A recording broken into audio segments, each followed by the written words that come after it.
ഗാസയിൽ സമാധാനം തിരിച്ചുവരുമെന്നും അവിടുത്തെ ചോരപ്പുഴയ്ക്ക് ഒരു അറുതിയാകുമെന്നും ലോകം മുഴുവൻ വിശ്വസിച്ചിരുന്ന ഒരു കാലമുണ്ടായിരുന്നു. പലസ്തീനിലെ സാധാരണക്കാരായ മനുഷ്യർക്ക് വലിയൊരു പ്രതീക്ഷ നൽകിക്കൊണ്ട് 2025 ഒക്ടോബർ 9 ഒരു വലിയ കരാർ ഒപ്പുവെക്കപ്പെട്ടു. 2 വർഷത്തോളം നീണ്ട കടുത്ത ബോംബാക്രമണങ്ങൾക്കും കരാക്രമണങ്ങൾക്കും ഒടുവിലാണ് അമേരിക്കൻ പ്രസിഡന്റ് ഡൊണാൾഡ് ട്രംപിന്റെ 20 പോയിന്റ് സമാധാന പദ്ധതിക്ക് അംഗീകാരമാകുന്നത്. ഈ വാർത്ത അന്താരാഷ്ട്ര മാധ്യമങ്ങളിൽ നിറഞ്ഞപ്പോൾ എല്ലാവരും കരുതിയത് ഗാസയിലെ മനുഷ്യരുടെ ഭാവി ഇനി സുരക്ഷിതമായിരിക്കും എന്നാണ്. കാരണം ആ കരാറിൽ ഇസ്രായേൽ സൈന്യത്തിന് മേൽ വളരെ കൃത്യമായ ചില നിബന്ധനകൾ വെച്ചിട്ടുണ്ടായിരുന്നു. പ്ലാനർമാർ യെല്ലോ ലൈൻ എന്ന് വിളിക്കുന്ന ഒരു താൽക്കാലിക അതിർത്തിക്ക് പിന്നിലേക്ക് ഇസ്രായേൽ സൈന്യം പിൻവാങ്ങണം എന്നതായിരുന്നു അതിൽ ഏറ്റവും പ്രധാനപ്പെട്ട വ്യവസ്ഥ. അതുവഴി ഗാസയുടെ 58% പ്രദേശത്തിന്റെ നിയന്ത്രണം തൽക്കാലം ഇസ്രായേലിന് കൈവശം വയ്ക്കാമെന്നും പിന്നീട് ഒരു നിശ്ചിത തീയതിക്കുള്ളിൽ അവിടെ നിന്ന് പൂർണ്ണമായി സൈന്യത്തെ പിൻവലിക്കണമെന്നും കരാറിൽ വ്യക്തമായി എഴുതി വെച്ചിട്ടുണ്ടായിരുന്നു. 2 വർഷത്തെ നരകയാതന അനുഭവിച്ച ഗാസ നിവാസികൾക്ക് ഈ കരാർ ഒരു പുതിയ പുലരിയുടെ തുടക്കമായിട്ടാണ് തോന്നിയത്. എന്നാൽ ആ പ്രതീക്ഷകൾക്ക് എത്രമാത്രം ആയുസ്സുണ്ടായിരുന്നു? കരാർ ഒപ്പിട്ട് മാസങ്ങൾ കഴിഞ്ഞിട്ടും ഈ സൈനിക പിന്മാറ്റം ഒരിടത്തും സംഭവിച്ചിട്ടില്ല എന്നതാണ് ഇന്നത്തെ ഭീകരമായ യാഥാർത്ഥ്യം. സമാധാന കരാറും വെടിനിർത്തലും നിലനിൽക്കുന്നു എന്ന് അന്താരാഷ്ട്ര സമൂഹം പറയുന്ന ഈ മാസങ്ങളിൽ പോലും ഗാസയിൽ ദിവസേന കടുത്ത ആക്രമണങ്ങൾ നടന്നു. അതിലൂടെ മാത്രം കുറഞ്ഞത് 922 പേരെങ്കിലും കൊല്ലപ്പെടുകയും ചെയ്തു. ഇതിലും അപകടകരമായ കാര്യം ഇസ്രായേൽ സൈന്യം ഒഴിഞ്ഞു പോകുന്നതിന് പകരം ഗാസയിലെ തങ്ങളുടെ അധികാര പരിധി വീണ്ടും 11% കൂടി വ്യാപിപ്പിച്ചു എന്നതാണ്.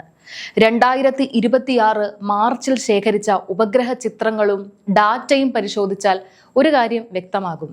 താൽക്കാലിക അതിർത്തി ആയിരിക്കുമെന്ന് ലോകം കരുതിയ ഭാഗത്ത് ഇസ്രായേൽ ചുരുങ്ങിയത് 32 പുതിയ സൈനിക ഔട്ട്പോസ്റ്റുകളും ശക്തമായ ഭൂഗർഭ പ്രതിരോധ മതിലുകളും സ്ഥിരമായ അടിസ്ഥാന സൗകര്യങ്ങളും കെട്ടി ഉയർത്തിക്കഴിഞ്ഞു. അതായത് സമാധാന കരാർ ലംഘിച്ചുകൊണ്ട് ആ മണ്ണിൽ സ്ഥിരമായി ഉറച്ചു നിൽക്കാനാണ് അവർ പദ്ധതിയിടുന്നത്.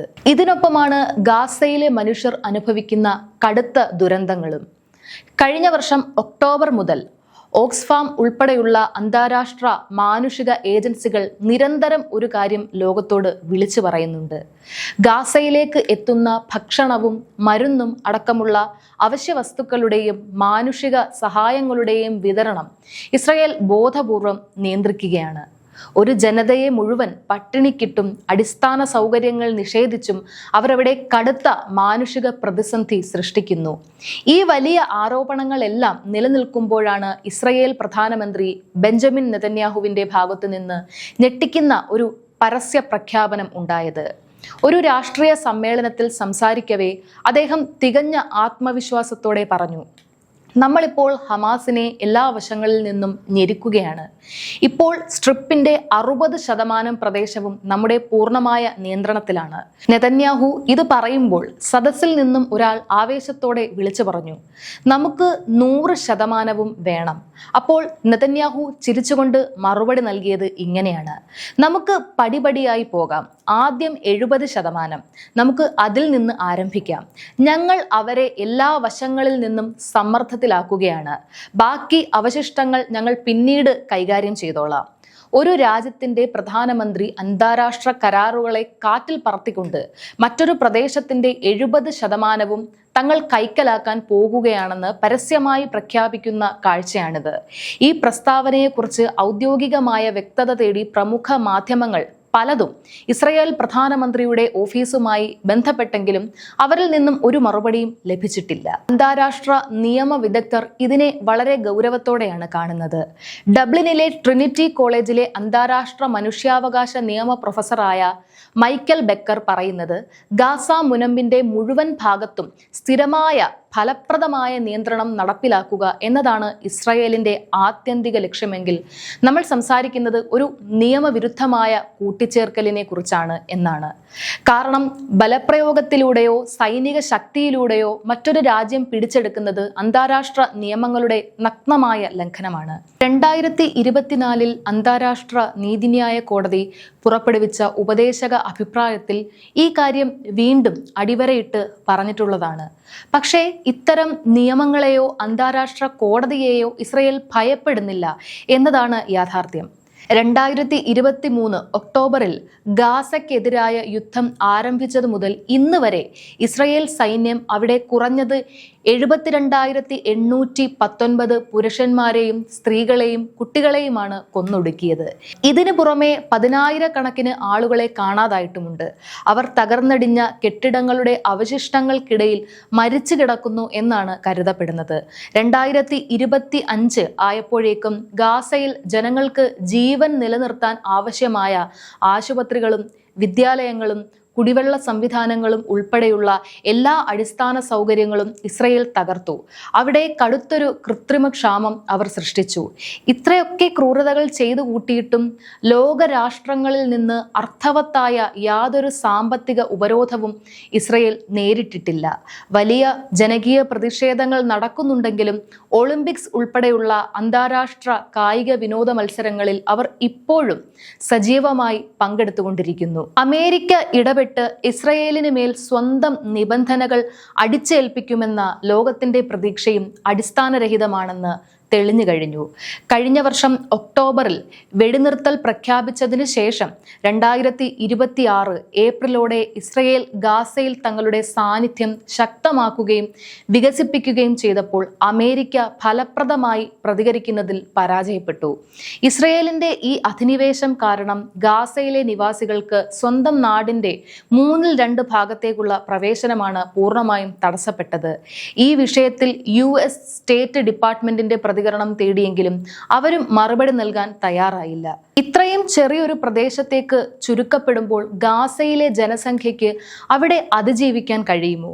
അത് പറയാൻ വളരെ പ്രയാസമാണ് എന്നാണ് UN-ന്റെ office for the coordination of humanitarian affairs പോലെയുള്ള ഏജൻസികൾ പറയുന്നത്.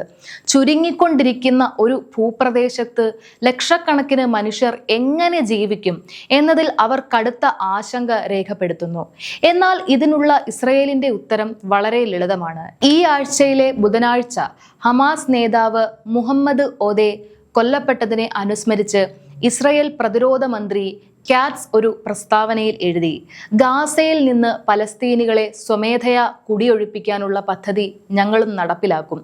എല്ലാം ശരിയായ സമയത്തും കൃത്യമായ രീതിയിലും നടക്കും.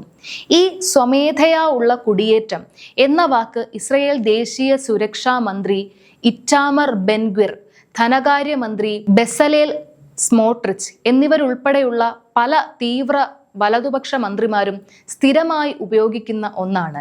എന്നാൽ അന്താരാഷ്ട്ര നിരീക്ഷകർ പറയുന്നത് ഇതിന്റെ യഥാർത്ഥ അർത്ഥം വംശീയ ഉന്മൂലനം എന്നാണ്. ഒരു ജനതയെ അവരുടെ സ്വന്തം മണ്ണിൽ നിന്ന് നിർബന്ധിതമായി നീക്കം ചെയ്യുക എന്നത് നിർബന്ധിത കുടിയിറക്കത്തിന് തുല്യമാണ്. ഇത് പലസ്തീൻ ജനതയുടെ സ്വയം നിർണയത്തിനുള്ള മൗലിക അവകാശത്തെ ലംഘിക്കുന്നു.